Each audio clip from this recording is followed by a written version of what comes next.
Focus du jour et direction l'Allemagne à 48 heures des élections législatives qui devraient, sauf surprise, permettre à Angela Merkel de remporter un troisième mandat. La chancelière allemande est populaire dans son pays, la première puissance économique européenne, mais le bilan social de ses 8 ans de pouvoir fait débat. Ces dernières années, l'écart entre les riches et les pauvres s'est creusé outre-Rhin et le pays compte 8 millions de travailleurs pauvres. À cela s'ajoutent les peurs suscitées par la crise de l'euro. Autant de difficultés qui pourraient permettre à un nouvel acteur politique populiste, même s'il s'en défend, d'entrer au Parlement. Regardez, c'est un reportage d'Anne Maillet et de Yon Cassado.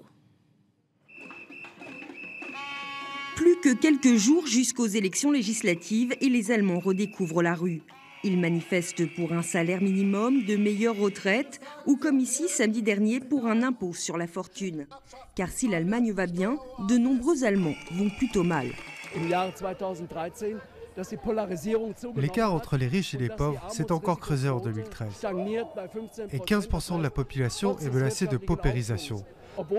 Nous avons la reprise économique. Beaucoup d'Allemands vont bien et pourtant un Allemand sur 7 est au chômage et pauvre. Les emplois précaires, les loyers qui explosent, la vie chère. Sur ce marché à Berlin, les doléances sont nombreuses. 10 ans de réformes et de vaches maigres ne sont pas restés sans effet, d'autant que l'inflation fait stagner le pouvoir d'achat des Allemands. C'est vrai que ça devient difficile et que le budget est serré alors que les prix augmentent. Quand les gens travaillent pour 8 € ou 8,50 € de l'heure, ça ne suffit pas pour nourrir une famille. Ah, c'est sûr. Siemens, les grandes entreprises et les grandes enseignes vont bien. Mais nous, les petits commerçants, on n'en peut plus. L'économie allemande résiste aux turbulences, mais l'ombre de la crise plane sur le pays. Pour 68% des Allemands, c'est la principale source d'inquiétude. Dans les locaux de cette association de consommateurs, on reçoit tous les jours des appels d'épargnants inquiets. Depuis le début de la crise de la dette en 2011, l'État allemand profite de la situation car les taux d'intérêt sont très bas. Mais les Allemands eux-mêmes ont de quoi s'inquiéter car le revenu de leur épargne est inférieur à l'inflation et ils voient leurs réserves diminuer. 52% des Allemands estiment qu'Angela Merkel reste la mieux placée pour défendre les intérêts économiques du pays.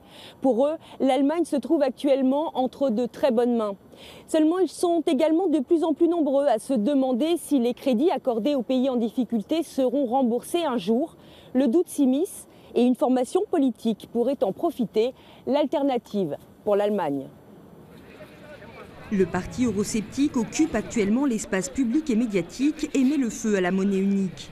Créé en avril, il compte déjà 15 000 membres. Son objectif, bouter les pays endettés hors de l'euro. L'alternative pour l'Allemagne a pris du poil de la bête dans la dernière ligne droite de la campagne, grâce au ministre des Finances qui a évoqué un troisième plan d'aide pour la Grèce. Les Allemands doivent enfin arrêter de dormir. Il faut les réveiller pour qu'ils se rendent compte de ce qui se passe dans ce pays. Que notre chancelière ne s'occupe plus du peuple allemand, mais que de l'Europe. Nous aussi, nous existons. Il y a beaucoup de pauvres ici aussi. Le parti est dirigé par des professeurs et des anciens banquiers qui n'ont jamais cru en l'euro et qui s'érigent en chantre des intérêts allemands.